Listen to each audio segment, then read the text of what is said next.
Okay. Thank you so much for coming, especially on a week that had a snow day in it. I know that I got derailed. I'm sure many of you got derailed by, so I really appreciate that you guys came out tonight in the cold to listen to me talk about the Kennedy Debutante.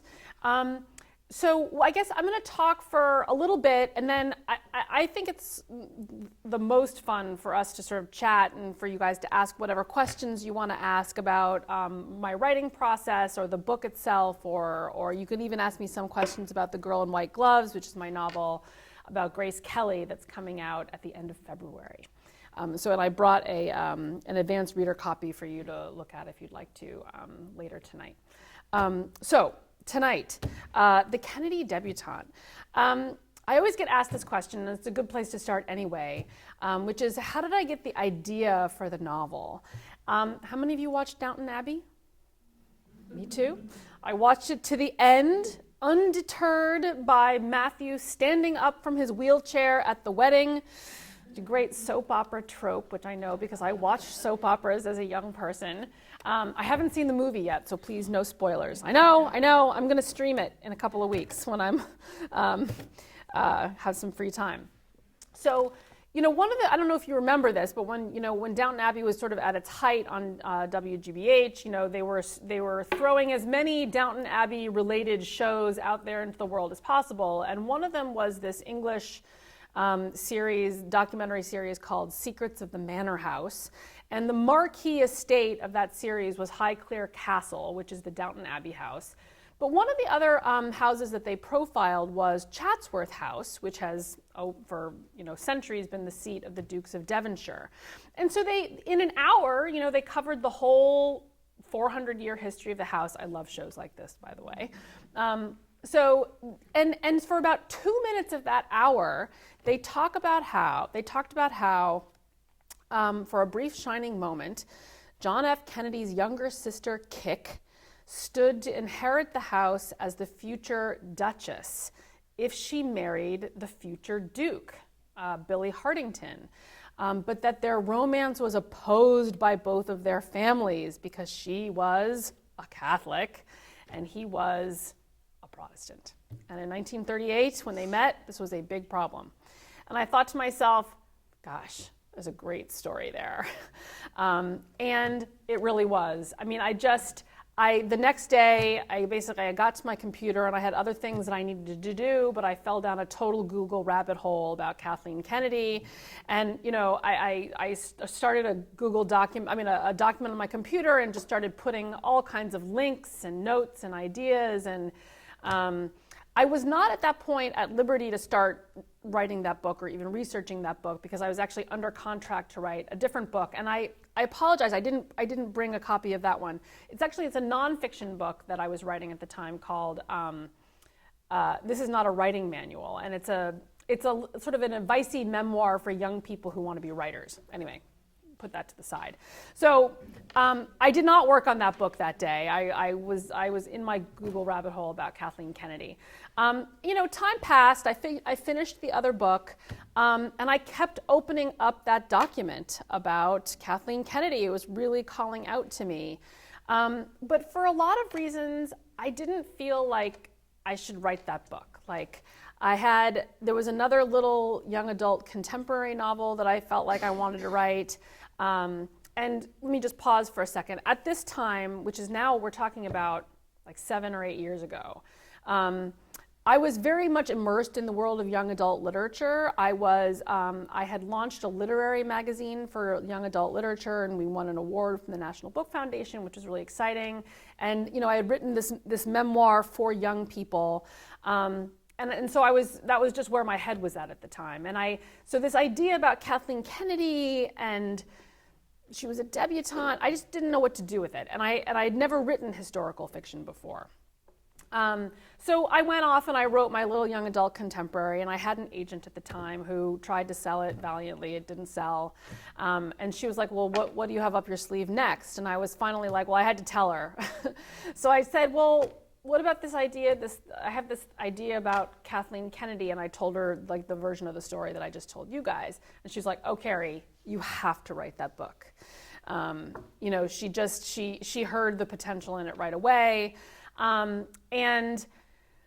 But I still was sort of hemming and hawing. I was like, who am I to write about the Kennedys?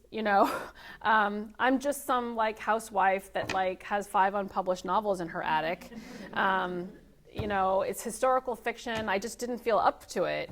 But it just kept calling out to me. And I finally, and once my agent said that was the book I should write, I was like, okay, it's the book I should write. So at that point, I started researching it real in earnest, which I absolutely loved.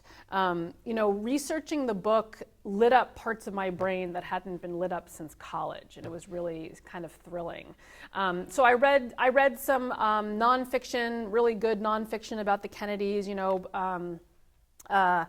There was a book in particular called The Kennedys Amidst the Gathering Storm by this man named Will Swift. And it's about the pre-war period when Joe was the ambassador to England. And that was fascinating to me. I also, I read parts of Doris Kearns Goodwin's The Fitzgeralds and Kennedys, but I also went to the JFK Library. How many of you have been there? Isn't it beautiful? If you haven't been there, I do highly recommend it. It's beautiful, and it's a museum. You can go as a museum. In fact, your local library probably has a pass that will get you in at a discount, right here. Anyway, so I went there, and they have a wonderful policy there where it's all, basically everything that they own is open. And so when I said, can I please look at Kik's diary, she kept a diary and her scrapbooks, they're like, sure.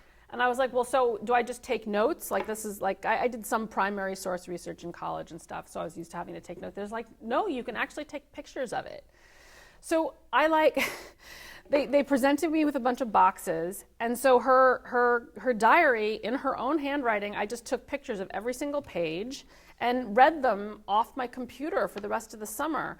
And interesting research fact, I thought this was really interesting, was had I lived in North Dakota and couldn't have gotten to the library, their policy is if a researcher needs the material and pays to digitize it, they put it on their digital archive. And in the meantime, somebody did pay to digitize her diary, so you can go home and read it, which is sort of a fun fact. So I did a bunch of research, and then scenes sort of started to percolate. In fact, I remember I have a daughter, she's now 9, and she's always loved to swim, and I live in Weston, and they have a fabulous town pool. And so we would spend long summer hours at the town pool. And I remember actually being at the town pool, doing some reading while she was playing in the sandbox. And a very specific scene started to sort of write itself in my head, and I take out my phone and I start typing it into my notes. And so that's when I kind of knew I was ready to start actually writing the book. And when I first sat down to write the book, because I had been immersed in the world of YA for so long, I thought, well, maybe this is a young adult novel. When the story begins, she's 18 years old, she's a debutante. It just felt like maybe it could be YA. And so when the first version of this book only took place in the 18-month period when she's living in London before the war. Roughly the spring of 1938 to early 1940 when the war breaks out. And when I sat down to write it, I was like, maybe it's young adult, maybe it's adult. I'm just going to write it however it comes out. But it's definitely not young adult if I write beyond this period. So that's what I did. And then I have, some trusted writer friends of mine who read my first draft and said, this is great, but it's definitely not a young adult novel. And there were lots of reasons for that, if you want to ask questions about that later. They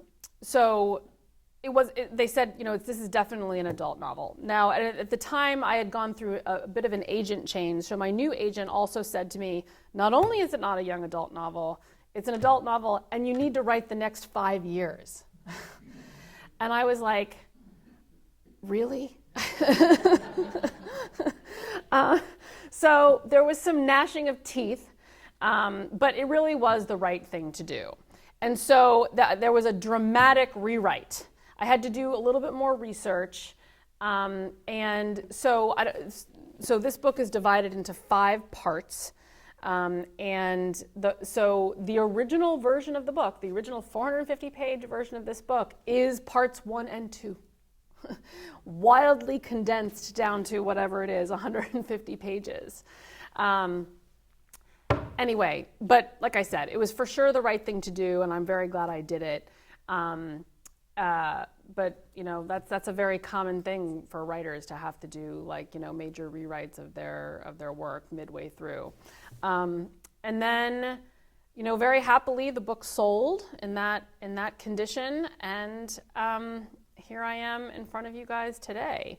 I'm going to do a little bit of reading I'll read for a little bit from the scene that I was just talking about that I started writing to myself at the pool, because it made all the cuts into the final draft.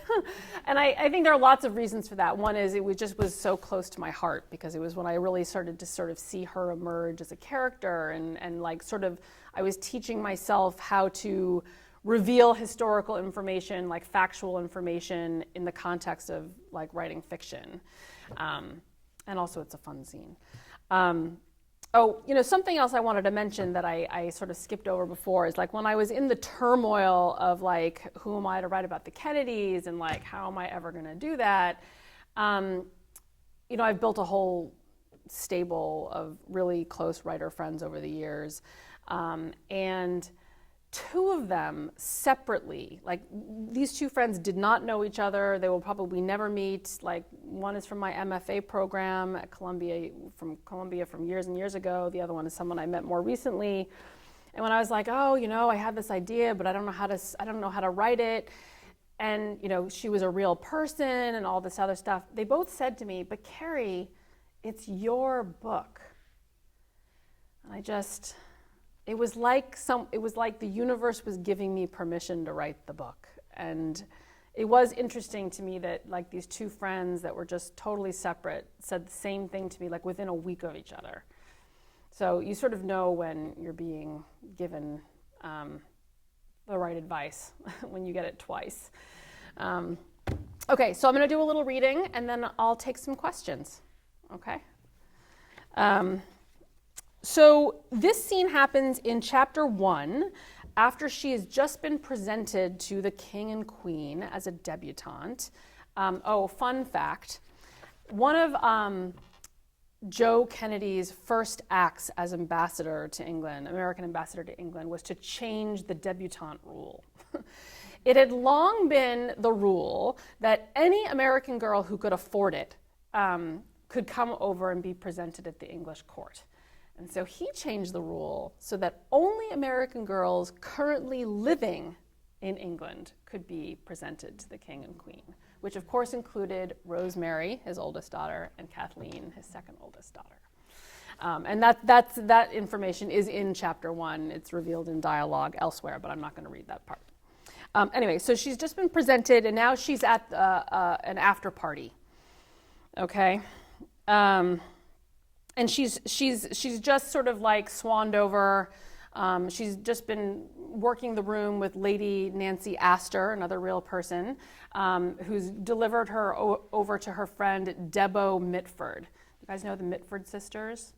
They were real people. There were five sisters in England, and Debo, short for Deborah, was the 5th and youngest Mitford sister. 2 of her older sisters became sort of infamous for being English fascists, and one of them was actually over in Germany with Hitler when things started to really go south. So they're a very, very interesting family, and in fact, Debo was a great writer herself, and some of her memoirs were like important research for me in the writing of this book. Okay, so she and Debo are chatting at this London party.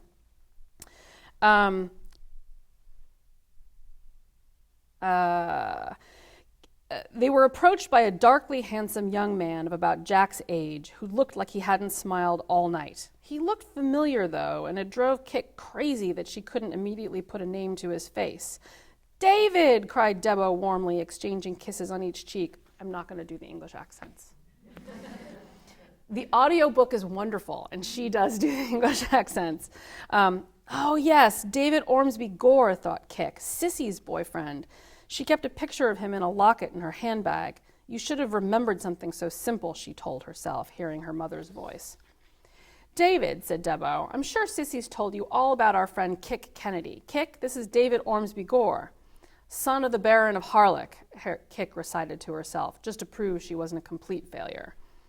With a raise of his thick black eyebrows and the twitch of a smile on his lips, David shook Kik's outstretched hand and said, Miss Kennedy, it's a pleasure to meet you at last. What a relief to see that our press has left you in one piece. In dancing shape, in fact, she said, determined to find a way to get this dour young man to laugh. And please, call me Kik. All my friends call me Kik. Does that mean we're friends, Kik? I don't see why not, she said. Sissy and I are. And Sissy's a Catholic too, so you won't hold that against me, she did not add. She countered David's stern gaze and held it, a dare. Then David Ormsby Gore shook his head and burst out laughing. I don't either, Kik. Is it really kick, as in to kick a football? Or even a soccer ball, she replied. Not on our turf, he replied, faking a terrible American accent. Then, back in his normal voice, he said, But seriously, how the deuce did you come by such a nickname? Well, none of my younger siblings could say Kathleen, she told him, not even sure if this was the truth or some sort of Kennedy apocrypha, for she couldn't remember Pat or Jean ever trying to say Kathleen and failing. She'd just always been Kik. Only her mother and the nuns called her Kathleen. It seemed to satisfy David, though. Charming, he said, shaking his head in amazement. I knew I had to account for the fact that her nickname was Kik, which is so unusual. Anyway, so I want to find out what you guys would like to know about the book and my process, and we can go from there. You guys, where do you want to start? Yes? Since you just read that passage, so this is all make-believe, that never happened. I mean, it's hard for a reader to know what is really true. Yes. The part, and then the novel, the fiction part. Yes. So it is. So one of the things that authors of historical fiction try to do is account for some of that in the author's note. So I do, but you can't obviously go scene by scene and be like, this is fiction, this is not fiction. She really did know David Ormsby Gore. In fact, David and JFK, Jack, became very good friends during this period of time. And David was actually one of Jack's advisors during his presidency. So that relationship lasted really a very long time. So, knowing that, I knew I wanted to make him a character in the book. And it's also interesting and important that he does become engaged to and marries this girl, Sissy, who's another debutante from their year, who is a Catholic and he is a Protestant. And so that relationship becomes a little bit of a template for Kik later in the book, and for the ways in which she can think about her own relationship with Billy. But to the larger point about how much is fiction and how much isn't, I was really lucky with this book as my first novel of historical fiction because Kik's diary was so useful. It was not a confessional diary. It was not, dear diary, blah, blah, blah, blah, blah. But it was a really compelling list of events and people who were at the events. And so many of the scenes that I created in the book are from her record of who was there. So it was really interesting. It's like, I was like, oh, Billy was there, or Billy was not there, or maybe he was there and she didn't record it. Anyway, so all of that was, was interesting.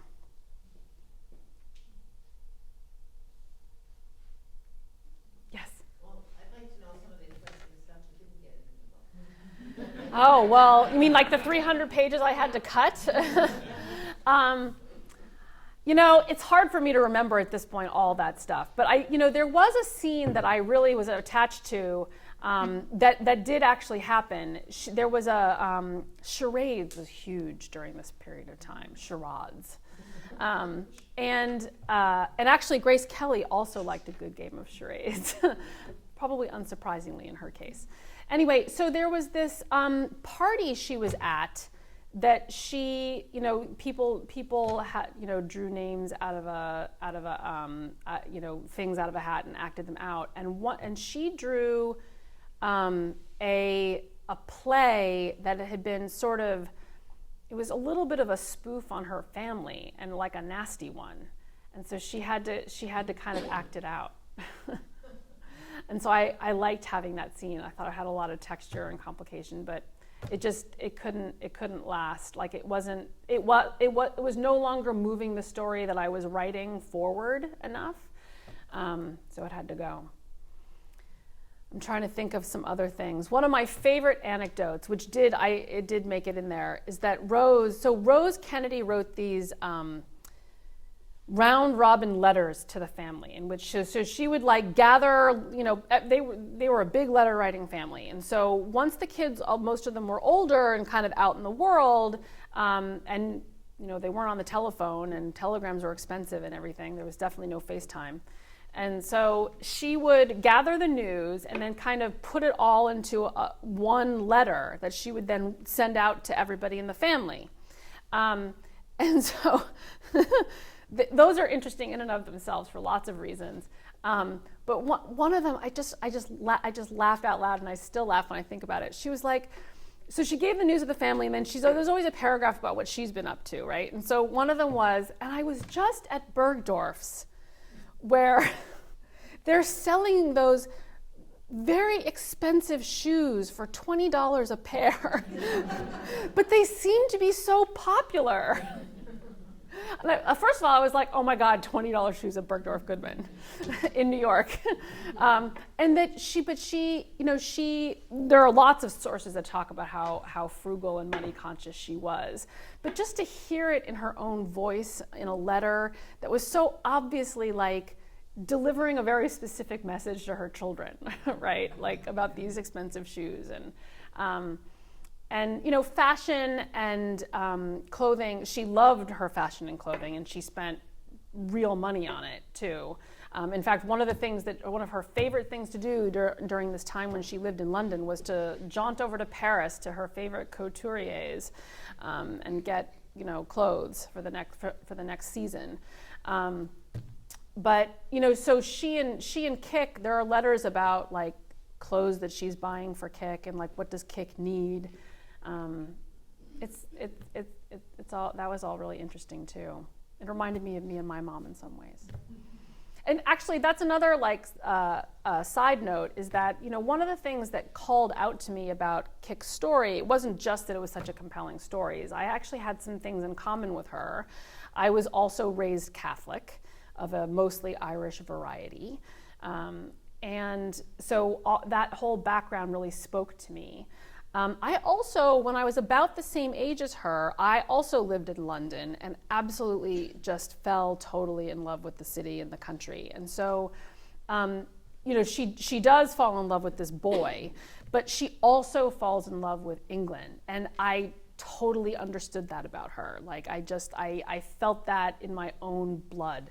And so when I was able to write scenes of her being in England and London, I was able to sort of draw on some of my own memories and experiences of being young and just totally enamored of this country that's like ours, but not.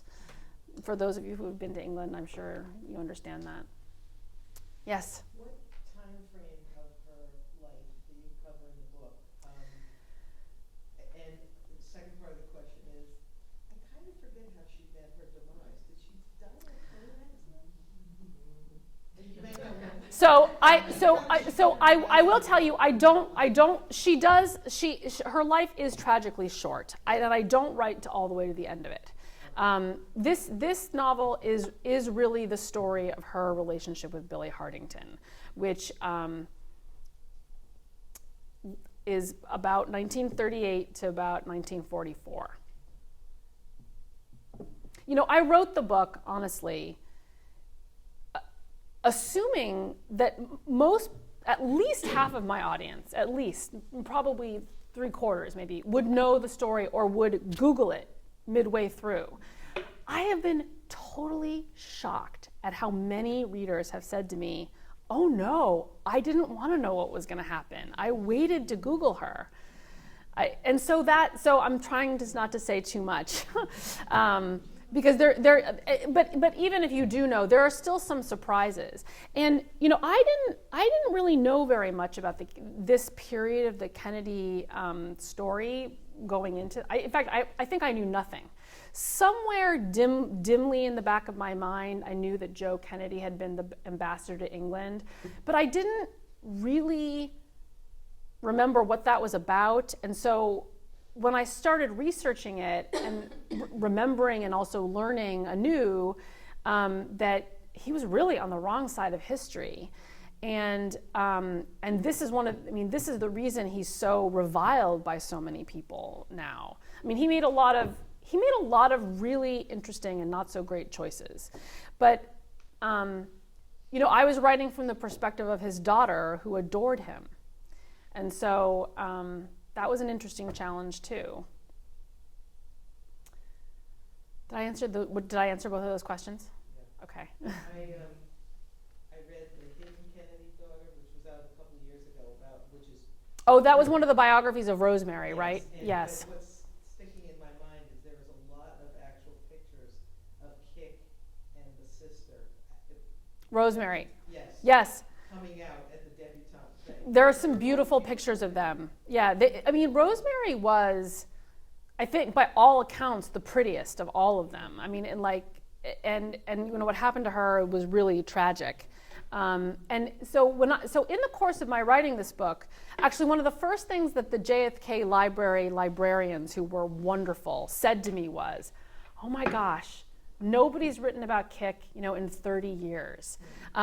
There was a biography of her that came out like in the early 80s, which you can get it. I bought a used copy, but you can get it on your Kindle, called That Kennedy Girl. And it's very well done, very well researched. I read it cover to cover. But so they were like, it's her turn. It was funny. It was almost like they had just been talking about it in their break room. Like, when is somebody going to write about Kick? Because it really is such a great story. And Downton. And honestly, when I came to the subject and I discovered that no one had written a book about her since the early '80s, I was like, no, that just can't be true. But lucky for me, it really was true. But then, it was funny. As I was embroiled in my big revision, 2 biographies of her came out. And they were on the cover of People magazine. Anyway, I was like, darn it. But they were both biographies. And at that point, I did dip into one of them really just to check a couple of facts.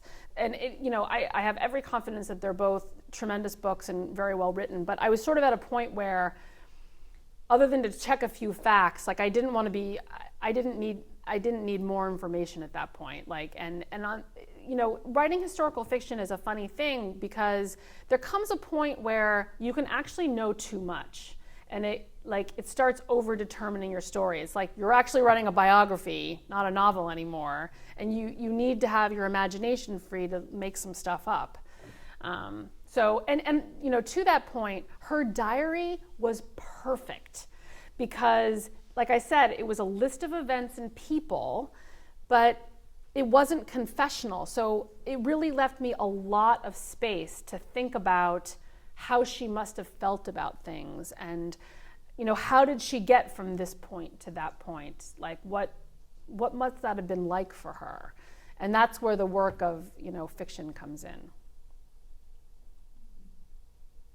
Yes? Is there any feedback from the Kennedy family about this book?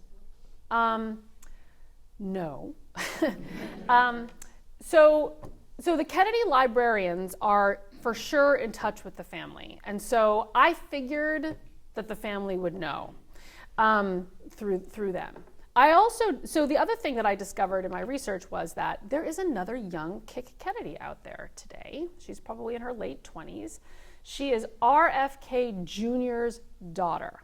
So the original Bobby, who Kick was actually fairly close to, and this is a sweet story. So when you go into the library, one of the files on Kick is actually in Bobby's box, because he kept a file on her wedding. All the way in America, he clipped, pictures of her that were, well, that was a big spoiler, but I think everyone basically knows that that's what happened.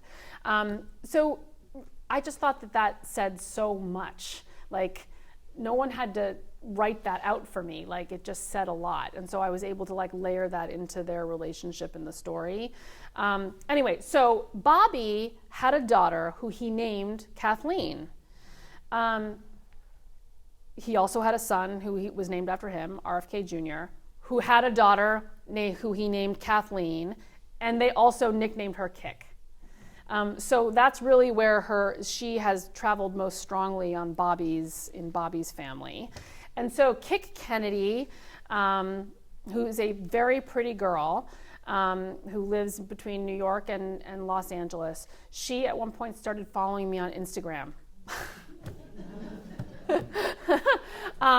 But we've had no contact.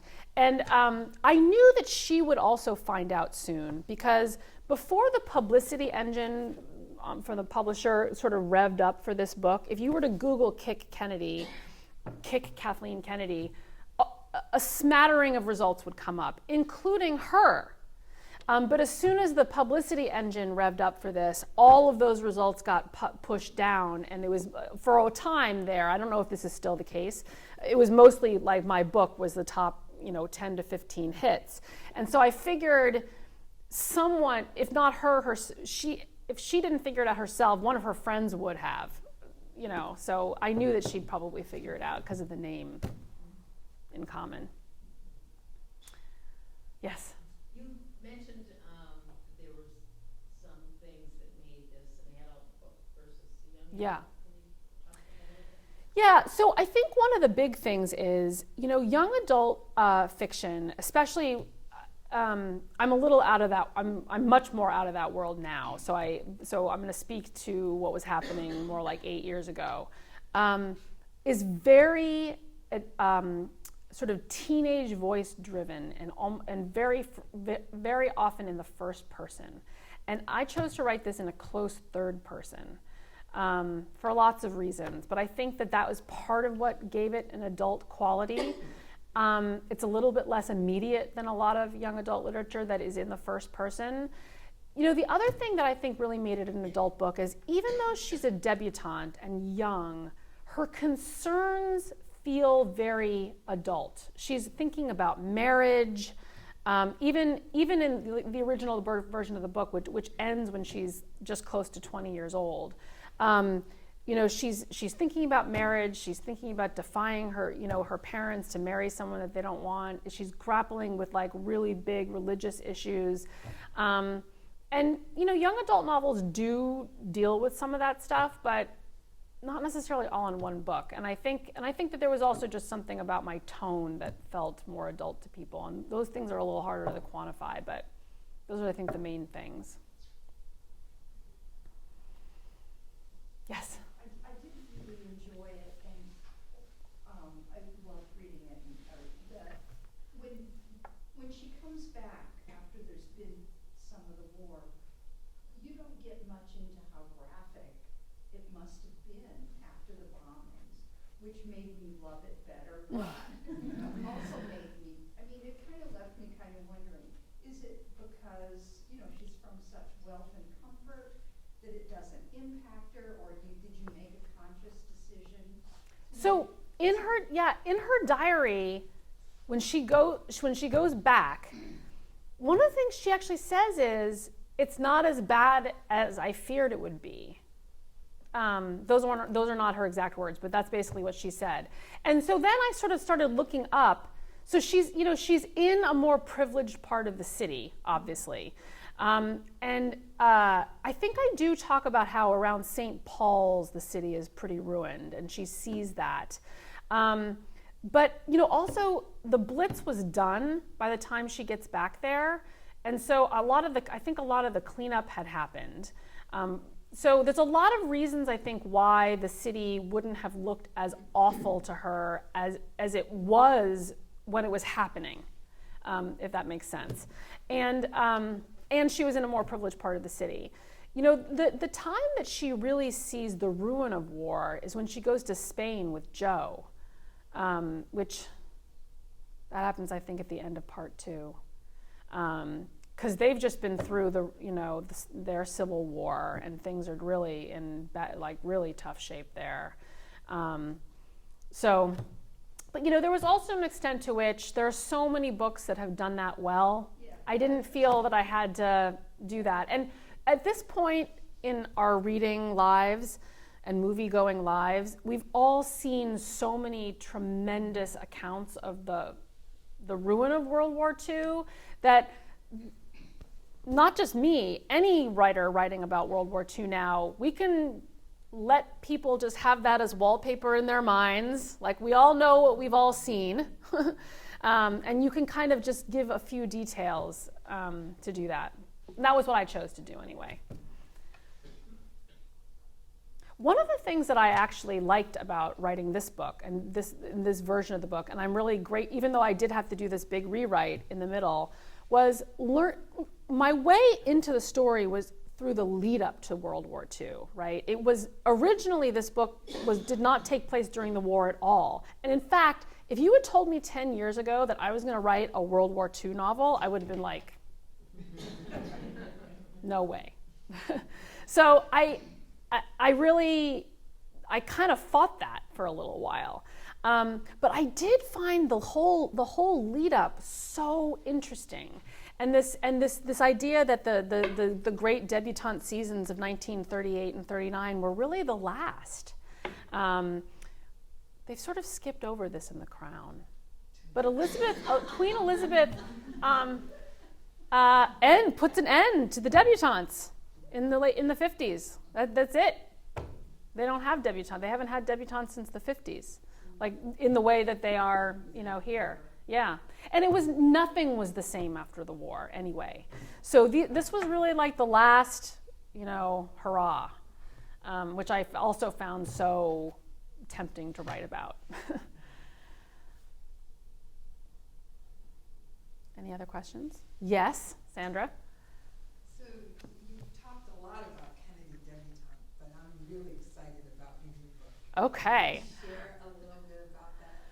Sure. I mean, it's about Grace Kelly, and it covers a much larger period of time. It's a kind of back and forth narrative. When the book opens, you get a chapter. Well, there's a prologue from the mid-50s, but then chapter 1 is from 1969 when she's 40 years old. And then chapter 2 is from 1949 when she's 20 years old. And so I sort of go back and forth. And in the first, I would say, half of the book, even though you're going back and forth a little bit, is focused on those earlier years. So you get to see her. I had no idea. I mean, I knew kind of like with the Kennedys, I knew about the assassination, and I knew about the things that everyone knows about, right? And I didn't know very much about this. Same thing with Grace Kelly. I knew that she was an interesting mid-century woman. She had this amazing career, and she was in these Hitchcock movies. And I always have to thank my mother for being a Hitchcock fan, because without her, I probably wouldn't have the same appreciation for Grace Kelly that I did going into the project. And I knew that she'd married a prince. That's how much I knew. And I sort of had some inkling that it wasn't a happy marriage. And I was like, okay, so let me do that. That in and of itself was interesting to me. But then I discovered all this interesting stuff. She only made 11 movies. 11. And 3 of them were Hitchcock movies. And the Academy Award she won wasn't even for one of those movies. It was for a different movie. I'm not going to tell you which one. And I was also intrigued to discover that she never set out to become a Hollywood starlet. She wanted to be a stage actress. That was also really interesting. And she trained really seriously for that. She went to the American Academy of Dramatic Arts in New York City in the late 40s. She lived in the Barbizon Hotel of, Sylvia Plath and many other fame. So, as I pulled that thread, it just got more and more interesting, and there was just so much to write about, and I feel so privileged that I got to do it. So, it's historical fiction, but like I said, it covers a much longer period of time. When does it come out? It comes out Tuesday, February 25th, my brother's birthday. And actually, I'll tell you, I'm doing an event at the Brookline Booksmith on the Wednesday, the day after, the 26th. And if any of you are on Facebook or Instagram, you can follow me, and I always post all my events, the public events and things like that. So it would be fun to see some familiar faces there. Yes? What's the title of the new book? It's called The Girl in White Gloves. It's hard to see from afar, so it's called The Girl in White Gloves. Yes? How long does it take you to write a book? And is it your decision, or are you given deadlines? I now have deadlines, which is a very luxurious position to be in. Okay. And it is harder. This book, with the big rewrite, once I really sat down to be serious about it, it took me 3 years. Okay. This took me about 1.5 to 2 years. I'm not counting in there the editing that happens, like the copy editing and stuff. That all actually happens pretty quickly. But the research and writing and major rewriting, this, I would say, 3 years. But the other thing I always like to say is, you'll go to a reading by a debut writer and they'll be like, this book took me 10 years to write. And it's true, but I didn't cheat. I wrote 5 other books. I had a lot of practice in writing by the time I actually sat, and writing big, full-length things, by the time I actually sat down to write this book. So I wasn't teaching myself how to write a novel anymore. I was teaching myself to write historical fiction. But I always like to say that because I think sometimes you hear these stories about debut writers and it happens overnight and it's this Cinderella story. But for most of us, it takes a really long time. And then it's really worth it when it happens.